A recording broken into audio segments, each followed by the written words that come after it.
everybody. Welcome to another Kick-Ass Career Conversations with Louise. And I said I was going to point, but she's somewhere next to me.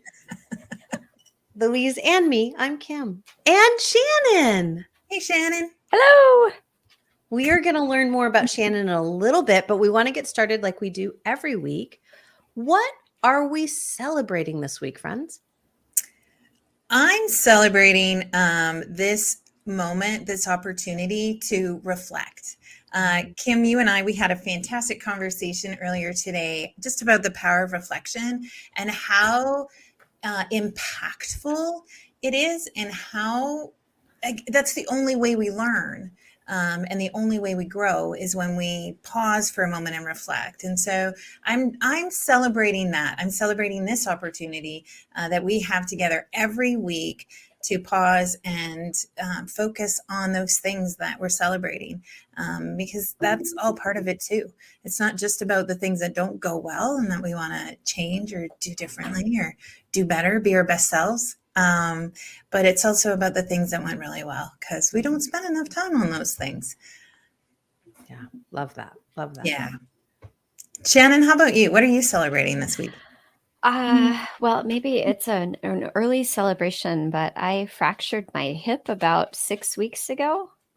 So next week I go back for my recheck to see if I've got a whole piece of bone there instead of two. And I'm really looking forward to that. It still hurts, and it's probably still going to hurt for months, but it'll be nice to get past that. Yeah, absolutely. Recovery, right? And how we have to treat ourselves and be kind to our bodies as we're going through that. Yeah, it's an interesting experience to have something in your life change rather dramatically over a short period of time that requires you to keep up, so to speak. But when that keeping up is about slowing down, it feels strange, right? Your hardest work is in downshifting. And that is just such an interesting thing for Western society to kind of grab onto. Yeah. So yeah, it's been a good exercise in an odd way. Yeah. Chronic pain is no joke. That's the truth. Yep. It is no joke. I am celebrating technology. And that is not something I generally celebrate. I am celebrating. I'm celebrating that technology allows us to do things that earlier in my lifetime, I never would have thought was possible. And so I am really grateful for what technology has allowed us to do, and for continuing to learn how to ethically and responsibly utilize the technologies that are there, and when it's okay to say no, thank you to certain technologies. It's much like we were having a conversation before we started recording, about relationships outside of human to human relationships, and that relationship to technology, and that relationship to all of these things that are happening, instead of just allowing them to continue to happen to us and around us, actually being in relationship with them, I think is something to be celebrated, because it does then allow us to create in an intentional way versus just being like, well, everything's taking over. It could, but we don't have to let it. So that's my celebration today. I love that. Right? It's about being in the driver's seat, right? And building those relationships with whoever, in a way that feels really integrous to who you are. Yeah. Yeah, absolutely. Absolutely. Shannon, should we let the world know about you just a little bit? I know you shared with us your bio. So I'd love to share that with the world. So I love how you started this. The 2023 version of Shannon is Ah, practicing compassion, kindness, and mistakes while creating art and photographing stories about the most beloved beings. She sometimes wets her pants when she laughs. Amen. I get it. Me too. And cries nearly every day. Yep. Sometimes at the same time, 100%. yep. And all that is manageable because she works at home. Yay. Shannon No lives and plays. cubicles. Absolutely. Shannon lives and plays in the Pacific Northwest of the United States and we are so glad that you are here, and we can't wait to share the rest of your story in today's broadcast. I'm so glad to Yeah. be here. Thank you for having me. Oh, our pleasure. I'll try not to wet my pants during the conversation, Me too. but I can't make any promises. So, Shannon, tell us a little bit more about, like, this isn't an everyday profession. In fact, I don't know if I've ever come across someone that shares your beliefs and what you're putting out into the world. Your website is absolutely beautiful, by the way. And so, can you share with us a little bit about your career journey? Like, how did you end up here doing this thing that makes you wet your pants every day?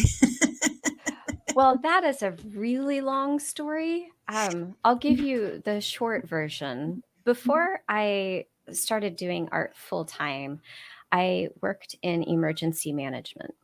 So I have a master's degree in that field. I was doing really well in my career. And emergency management is, those are the people that respond to and coordinate things when really terrible stuff happens. So natural disasters, technological disasters, those kinds of things.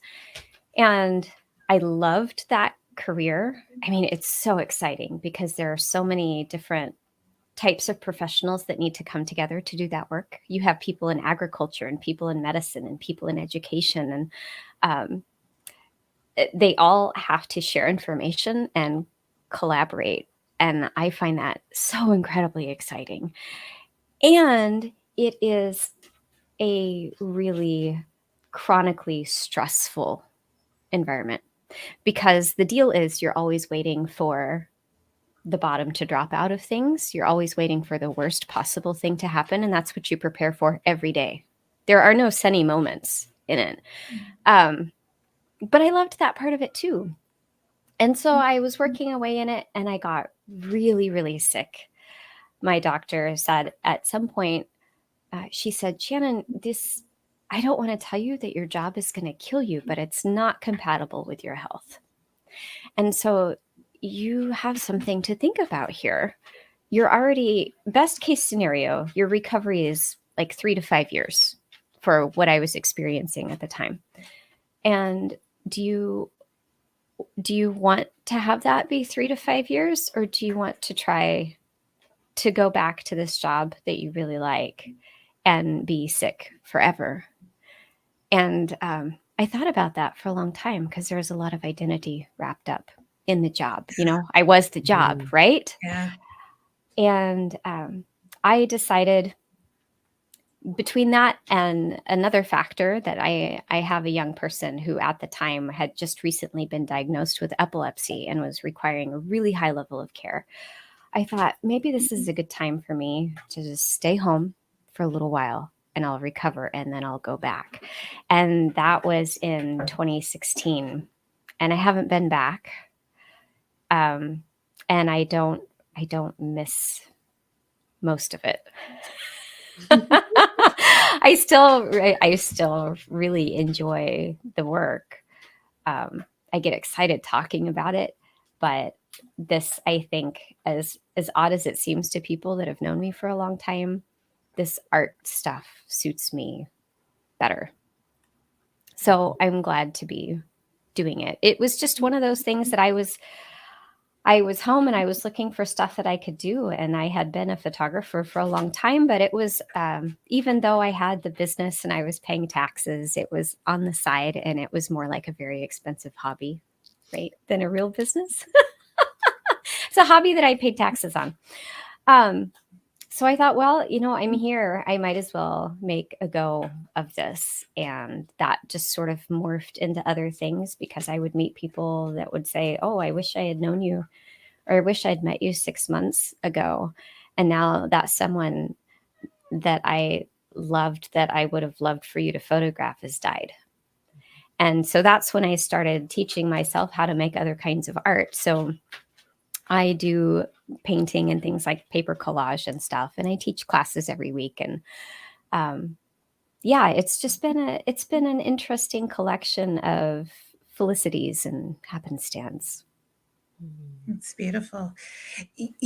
Oftentimes, like the people that we talk to, that I talk to, we get to a place where, right, we've sunk so much of our time, our energy, our money into education and training, and that gets really sticky. It gets really hard to say, I'm leaving this behind to do something different. Mm-hmm. Right. Because you feel like you've made this investment. And I had people tell me, you're wasting all of the years that you've invested in the career ladder business, which is gross. Yeah. Don't want to be involved in that. But that you have a graduate degree in this field specifically, and it's not one that's highly transferable. It's a bit like studying Russian literature. That's what you can do with that degree. Mm-hmm. It doesn't open other doors. Yeah.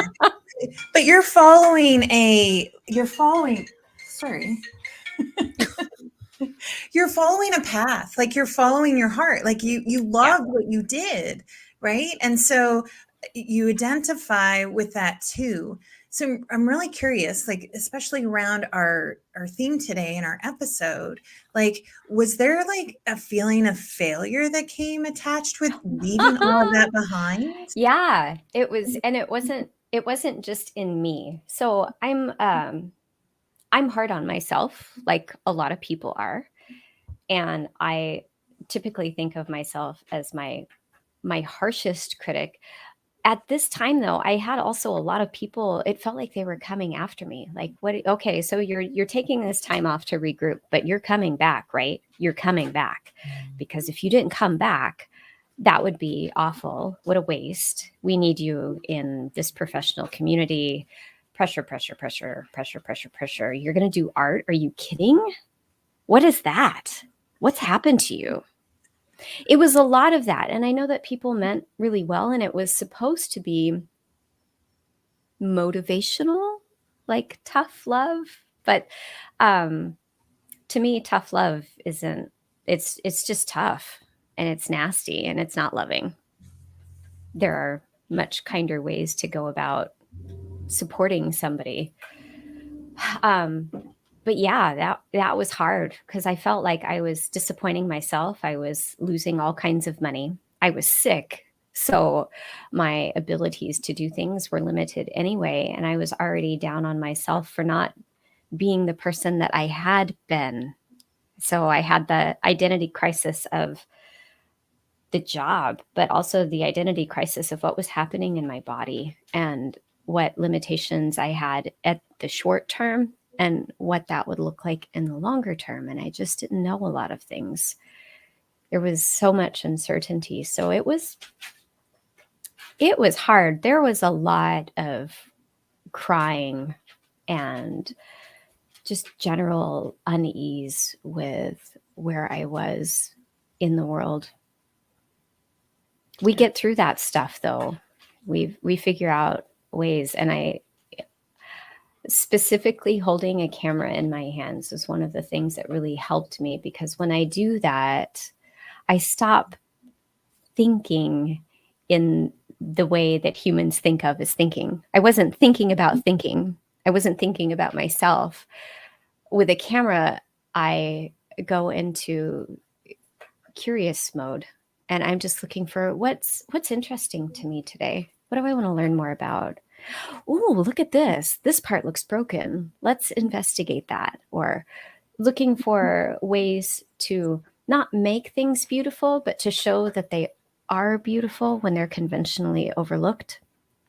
That was the stuff that really helped me. And it's a key part of how I work as a photographer and as an artist, because there are just so many things that we pass by and we overlook and we rush through them. And then later we realize that was meaningful and I kind of blew right through it and I missed an opportunity there. So the camera time just helps me so much in that way. And it was one of the big reasons that I was able to get through that transition. It's so interesting because we had a conversation not long ago about play, about creating transformation through play. And what you said took me right back to that conversation, because it isn't about thinking. And yet so often we try and force ourselves to think our way through a situation versus just being and being our way through that situation, picking up the camera. And as a photographer myself, I can understand that feeling of like, you're just, yes, observing and yet fully connecting with the world in a very different way than you are when you're trying to make sense of it. Yeah, there's a difference between trying to reason things out and accepting them as they are and allowing what is there to unfold and show itself to you. And that is I do get kind of lost with the camera in the best way, that I just sort of, it's not like I lose myself. I think it's me getting to who I really am instead of what I anticipate someone else's expectations might be, because it becomes really about what am I feeling now? And you talked about connection. And I think that's one of the misunderstood things about photography is that I've been accused many times of wanting to divorce myself from situations by holding a camera. Like you're photographing this so you don't have to be a part of it, right? And my response to that is, by photographing this, I am more intimately a part of it than almost everyone here. Yeah. Because I have to be, if I'm not connected with what's going on and who is involved in what's going on, then these photographs are going to look fractured. Like there's something missing from them. You'll look at them and you'll say, oh, that's nice. But I create stuff where you look at it and you feel things. And that's what it's about. It's about making that connection. And there's such intimacy in witnessing someone as they are in that particular moment or across several moments, and having the blessing to do that from them, but also being open to actually doing the witnessing yourself instead of thinking, well, I wish they'd move just a little bit over this way, or can you come over here and hold this, or can you sit here? The lighting is not right. You have to move. It's not like that. It's paying attention to life and what's happening in it, and then finding the ways to represent that are honest and lovely, because so many things are lovely and they're the honest ones, right? Yeah. We forget to pay attention, right? Yeah. We get so busy doing stuff. We forget to pay attention to what our body needs, what our soul needs, what feeds us. And we just keep just plugging away. And I see that happen so often, especially around work and the things we do for work. Because we have those, our guardrails aren't our values and our beliefs, they are other people's expectations, right? And then we're off on some other road trip, not ours. And so when we can get back to that, we do have to pause. Your pause was a forced pause, right? To say, hey, this isn't really meant for me anymore. And that's okay. You did something that was beautiful and helpful and changed the world. And you still get to do that. You still get to go into something that now is more aligned and on your path. And you're still doing the same things, right? You're still changing the way the world sees the world. So I think that's beautiful, but we do get off on, if we're not paying attention, we get off on some other route. Yeah. And when someone else is driving the car, usually you have to eat their snacks too, and they're not usually the best snacks. And Oh, no, snacks are super important to me. no. So I want to be able to, I want to set the playlist. I want to have my own snacks. I want to be in my own vehicle, so I'm super comfortable. I want to get to decide when we stop to pee. Yeah.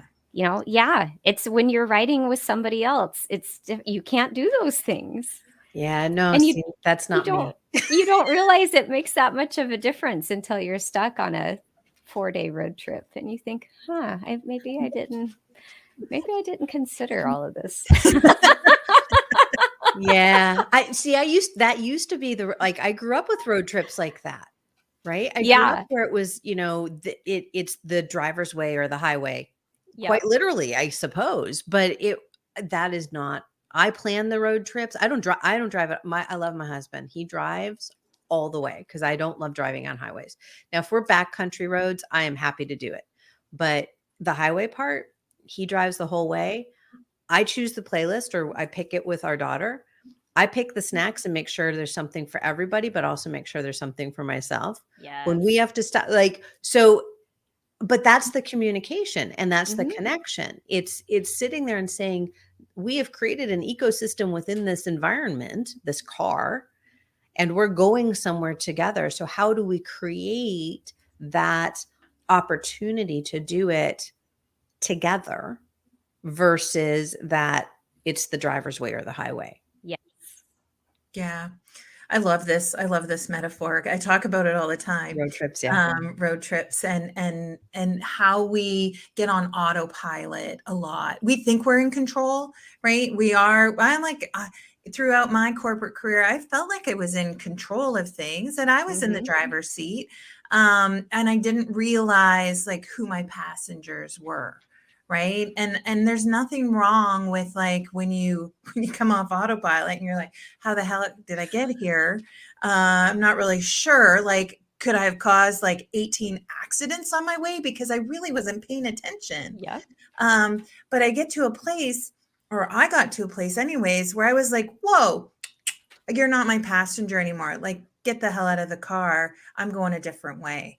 And we don't do that. We think we're married to this passenger that we've probably picked up along the way, some hitchhiker we've picked up along the way, and all of a sudden we feel like we have to go the distance. And it's no. There are other passengers to pick up. There are other playlists to listen to. There are different snacks. There are all kinds of things that we miss out on when we feel like that's our only passenger, that's the only direction and that's the only way to do it. And it's not. I love your story that you took something that was already a part of your life, and have been able to amplify it into something that is even a bigger part of your life. That's a beautiful story, because lots of times we think that's just a thing, right? It's just a hobby, or that's just a side gig, or just a hustle that I do. And I can never make money. There are air quotes here. Yes. Right? Yep. I could never make money being fill in the blank. I believe I've said that myself. There was a person who asked me, I remember this conversation so well, right down to where we were standing. He had asked me when I was going to treat the business like a business. And I said, well, if I do that, then I'm not going to love it anymore. And so I had this idea in my head that when it becomes a business, then it's not about my enjoyment. When it becomes a business, it's about work. And I do not have that philosophy now. I only accept work when I feel really good about it. That I don't accept work from people that I don't know without first talking to them. And I present it as, this is your chance to interview me, to ask me anything that you want to ask me, because we are about to do some intimate stuff. And you need to feel really comfortable with that, or else it's not going to work. And I also need to feel comfortable with you and like I can witness you in the way that you deserve to be witnessed.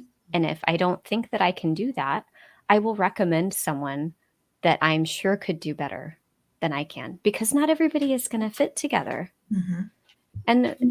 And so every week I turn people down because there's something that's just not right, or because they have expectations that I don't want to make my expectations. There's just something that doesn't match up between us. And it has taken a lot of effort and frustration, talking about F words, with some of the other F words mixed in, to come to that realization that I am not for everybody.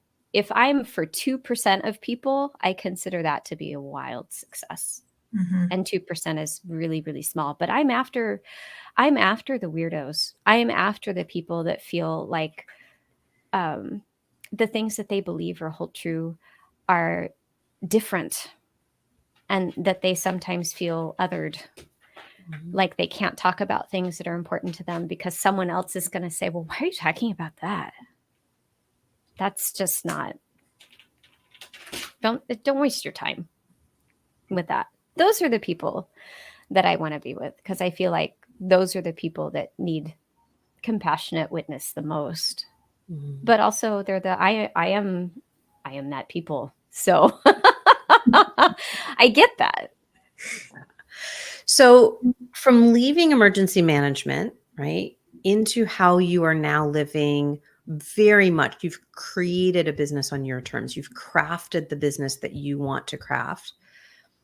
How has that word failure, right, that F word, how has your view of that changed?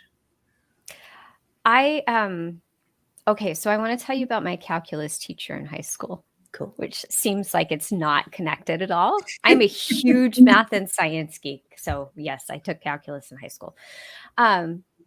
His name is Mr. Wickland, for anybody that is counting or knows him, because I would love to say hi.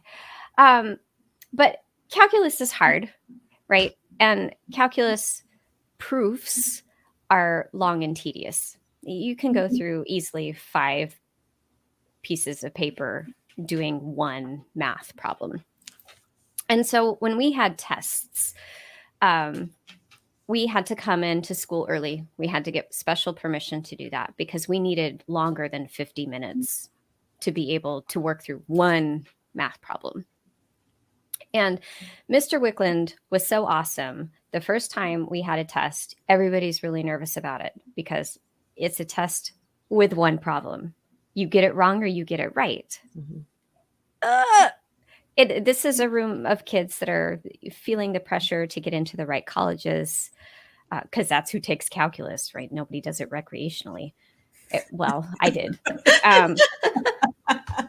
But so he said, okay, so our first celebration of knowledge is coming up. And we were like, what? Yeah, we're going to have a celebration of knowledge. We don't have tests in this class. We have celebrations of knowledge. And we come in that day, and he's got soft music playing.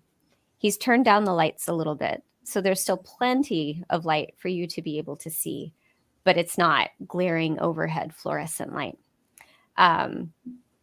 He's lowered the shades a little bit in the room so the sun isn't blaring in. He had a table full of snacks in the back of the room. And he said, I know that everybody here is going to be able to demonstrate what they know. And that's what we're here to celebrate.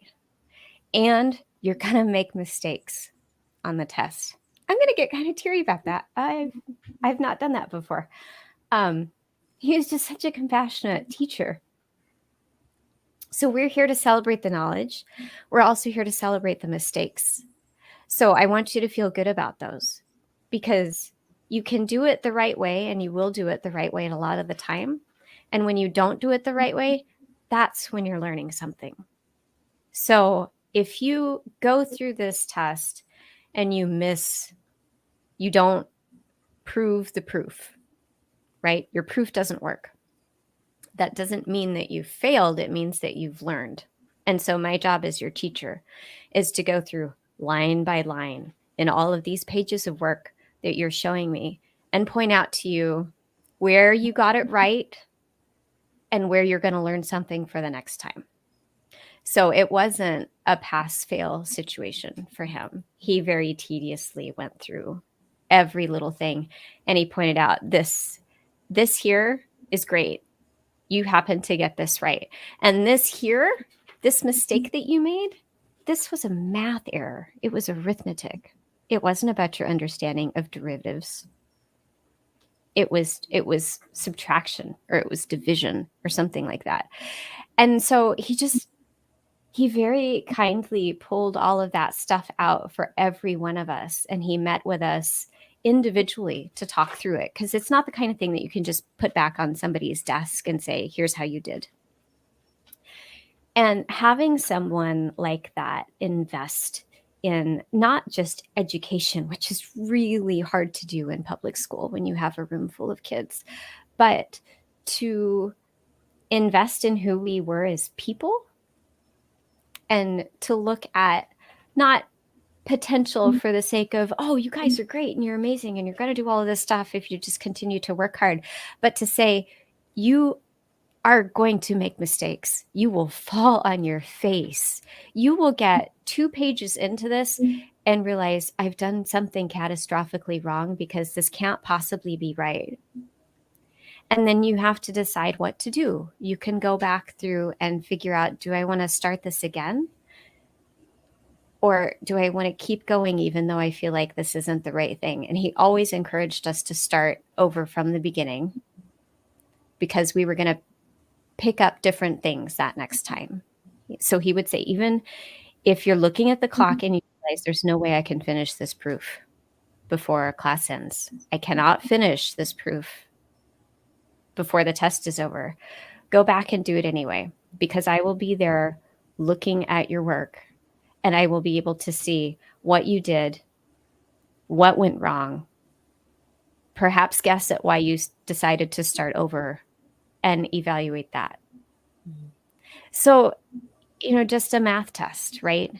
But what a powerful lesson. And that was 30 years ago, I guess. It's been a long time. I still think about that every day. So when I'm working with families that are doing like behavioral or training stuff with their dogs, because I do that too sometimes, that I tell them, I even have a little art postcard that I pass out to people. You can either, you can get it right, or you can learn something. And you don't always get to choose which one it is, but both of those are really good options. Mm. So I think that part is important. I make a lot of mistakes. I do a lot of things where I just want to smack my head into something that's blunt. Think, what was that? Why did I do that? Why did I make that choice? Why did this happen the way that it did? And you were talking in the beginning, Louise, about reflection. And it's such an important part of that, because it helps us. My job is to witness other people, and that helps me also witness myself, because I think that's one of the most important things that we can do. And to do that with compassion, and to know that this 2023 version of me is very different than the 2020 version of me, or the 2015 version of me, who would have made very different choices in similar circumstances. And it's because I've worked through a lot of proofs, that I've tried a lot of things that haven't worked, and that I've realized, oh, no, I'm not getting that I need to back up and start over. And it helps me to think of it that way. It brings to mind the conversation we were having earlier, Louise, about being the best doing the best that you can at the moment. And so what I'm hearing, Shannon, you say is, through reflection, through looking back and seeing kind of what he taught you is just let's go, let's take a look. Just peek in here and see where things didn't turn out the way that you thought they were going to. So it even takes failure off the table. Right. And there were snacks. Well, snacks are very important. The snacks are really important. Yeah. And then he trusted us. Normally in school, it's you sit down, you don't get up, you don't look around the room. He was very encouraging. If you need to get up and shake it off, if you need to go outside, go do that. If you need to stand at the back of the room and stare up at the ceiling, go do that. I trust you. And I know that you're going to get through this. And I know that you're doing everything you can to do the best that you can. Because I know that you want to do well. And I know that when you feel good, that you'll do well. Mm-hmm. So I'm trying to give you this space where you feel good so that you can do as well as you can on any given day. What was his name again? Mr. Wickland. Okay, Mr. Wickland, if you're listening, or anybody who has had a teacher like Mr. Wickland, like this is what is being celebrated in the world. Yeah. Right? This. And there are lots of teachers. And unfortunately, lots of teachers like this are not being allowed to do what they do best, which is to teach our kids in a way that allows them to make mistakes. So we don't have to 20, 30 years from now, have a conversation with them about failure because they know they're just making a mistake and they're learning something. Yep. Celebration of knowledge. Yeah. That's where it's at. Yeah. Ooh, beautiful. Absolutely. And that's my golden nugget for today is really just that, right? Like let's take the F word off the table because that just feels so heavy. And let's put in the celebration of knowledge and have an opportunity to actually do that, right? Mm-hmm. Have an opportunity to look at where things didn't go as expected and say, hey, you know what, next time I'm going to do this instead of that. And I wouldn't have even known there was a turn there if I didn't reflect, if I didn't celebrate what I already knew. I love that. Absolutely. Yeah. See, good things come from math, people. Do more math. Yeah. Well, and what I love there is, right, is so often people think of this as, well, you're either math or art. Yeah. Oh, yeah. I know so many people that are both. They're very closely related. And all my life, I have been known as a deeply logical person, not connected with emotions. That just wasn't my scene. I was uncomfortable with a lot of that. And then learning, I picked up a camera because I thought, well, this is the most sciencey kind of art, right? Because it's about physics. Mm-hmm. It's about physics of light, which I find fascinating. And the scientific part of it really helps me be able to create consistently the things that I want to be able to create. I know how to do things in the textbook kind of way. And I also know enough to know when it's time to experiment and play and look for a different way of doing things. But the art and the science and the math, they're all connected because it's, I think, what can be missing from the scientific community is the acknowledgement of how much of a fuel creativity is and curiosity are, right? Curiosity is celebrated more, but curiosity and creativity have to exist together. They cannot be separated. They rely on each other. They're partners. And so we think of scientists as being curious people, but we don't think about them as being creative. But the whole scientific method is play. Mm-hmm. It's I have this idea that maybe this is what is happening. I'm going to experiment, play with it to see what's really going on. and then see where that takes me. And then I'm going to respond to it. And that is all very much like a creative process. And we want to keep those separate because they feel like they shouldn't be together. But they are. Scientists are almost always very good artists when they can bring in the emotional part of things. And artists are almost always very good scientists because they have to be. Mm-hmm. Yeah. That's the experimentation. Yeah. Yeah. Yeah. Yeah. And so I think for me, that's really, because you had talked about it, you touched on it a little bit earlier about that curiosity, about when you pick up the camera, right? You get to connect, you get to be curious, you get to play, because you're disconnecting the logical part of it. Logic absolutely plays in. Like you said, you know exactly how to maneuver it to get what you want. And yet part of the experience is to remove the logic and just experiment and play. And so my golden nugget is like, how do we incorporate more of that so we can have these celebrations of knowledge, so we can have these opportunities for mistakes, so we can learn and continue to grow and develop. So, Shannon, what's your takeaway from our conversation today? I think that it is about community, that there's, the rugged individualistic nature of Western culture, predominant Western culture anyway, is about gritting your teeth and bearing down and getting things done and not having to rely on anybody. And it's in conversations like this and in relationships that we have with our friends, and noting that friendships are maybe even more important than like romantic partnerships because they're more varied. And but being able to have conversations and to be vulnerable with people in safe ways and talk through things and have somebody to be a reflective partner with you, to witness you.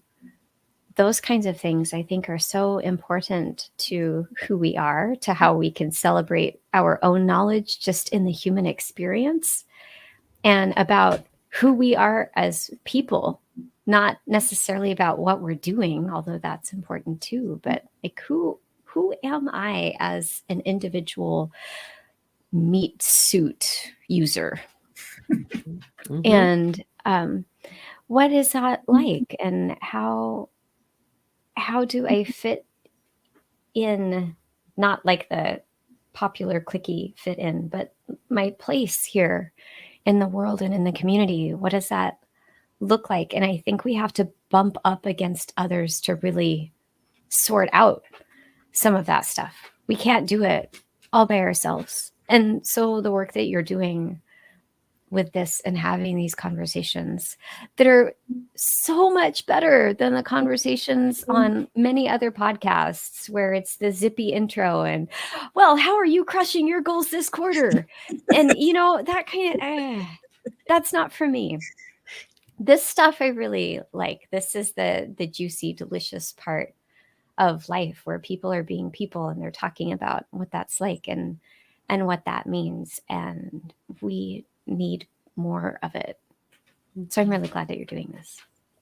Thank you. And thank you so much for being a part of this. Thanks for having me. Absolutely. Where in the world can people find you if they want to learn about your corner of the world? Well, I have a website. It's slobberedlens.com. It's exactly, that's what it is. Yes. I giggle every time I see it. I just do. I tell people it is a true story because when I started photography so long ago, I lived with Great Danes. We had 4 Great Danes over 19 years. And there's a lot of slobber involved. And I noticed that people would freak out about just animal photography in general. People are a little squidgy about, because it's a whole different animal, so to speak. But like my equipment would regularly get assaulted. Somebody would come and blast a nose right into my lens, or I'd get slobber wrapped around the barrel or things like that. And it was just part of the experience. So there you go. But I'm also on Facebook and Instagram at the same thing. You'll find me there as Slobbered Lens. I'm not too hard to track down. Love that. Love that. Louise, do you remember who we're talking to next week? Who we found out has a connection to Shannon? Yeah. Yeah, absolutely. I just think it's so fun. We're connecting next week with Hollis, and we're going to be talking about you being a creative and what that looks like. Fits so well into our conversation today, and how we get to I love these threads. We just get to keep pulling and pulling. So I can't wait next week. So please join us chatting with Hollis as well. Such a small world. Yes. And even smaller, brought to us by technology. Thank you, Kim, for celebrating that. We get to use it in all kinds of ways, and it brought us together. Thank you, Shannon, so much for being here today. It was an absolute pleasure, and I appreciate you and what you're bringing into the world so much. Thank you. I'm really glad to be here. Thank you for having me. We will see everyone next week. Thank you for tuning in, and take care. Bye-bye. Great. Bye.